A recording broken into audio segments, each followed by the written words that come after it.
Hi friends, പുതിയൊരു വീഡിയോയിലേക്ക് എല്ലാവർക്കും സ്വാഗതം.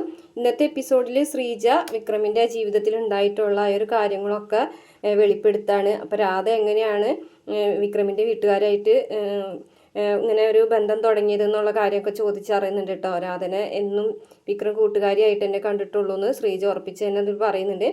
പിന്നെ ഇത്രയും നല്ല രീതിയിൽ സുഹൃത്തുക്കളെ പോലെ ജീവിച്ചിരുന്ന അച്ഛനും മോനെ എങ്ങനെ ശത്രുവായി എന്ന് ചോദിക്കുന്നുണ്ട്. അപ്പോൾ പഴയ കഥ ഒക്കെ ശ്രീജ പറഞ്ഞു കൊടുക്കുന്നുണ്ട്.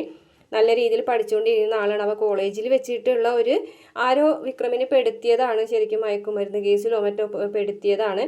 അപ്പോൾ അതിൽ തല്ലും ബഹളമൊക്കെ ആയിട്ട് വിക്രമിനെ അറസ്റ്റ് ചെയ്ത് കൊണ്ടുപോവുകയും അത് കഴിഞ്ഞതിന് ശേഷം മാഷ് വീട്ടിൽ വന്നിട്ട് വിക്രമിനെ അടിക്കുകയൊക്കെ ചെയ്യുന്നുണ്ട് കേട്ടോ. കമലാമ്മ പിടിച്ചു മാറ്റാനൊക്കെ ശ്രമിക്കുന്നുണ്ട്. പക്ഷേ വിക്രമിനെ മാഷ് തലങ്ങും വിലങ്ങൊക്കെ അടിക്കുകയാണ്. അപ്പോൾ ശ്രീജ ഉണ്ട് കേട്ടോ. ശ്രീജയുടെ വിവാഹം കഴിഞ്ഞ് വന്നിട്ടുണ്ട്.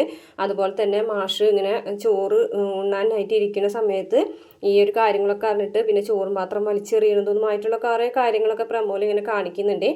പിന്നെ അതുപോലെ തന്നെ കമലാമ്മ വന്നിട്ട് വിക്രമിനെ വഴക്ക് പറയാണ്. നിൻ്റെ കോളേജിലെ ചെയ്തികളൊക്കെ അറിഞ്ഞിട്ട് ആ മനുഷ്യൻ അത്താഴപാത്രം വലിച്ചെറിഞ്ഞിട്ട് പോയി എന്നൊക്കെ പറയാണ് കേട്ടോ. അതൊക്കെ കേട്ടിട്ട് വിക്രം വിഷമത്തോട് കൂടിയിട്ട് നിൽക്കുന്നതാണ്. ശരിക്കും അത് വിക്രമിനെ ആരോ പെടുത്തിയിട്ടുള്ളതാണ്, പക്ഷെ മാഷ് തെറ്റിദ്ധരിച്ചതായിട്ടാണ് കാണിക്കുന്നത്.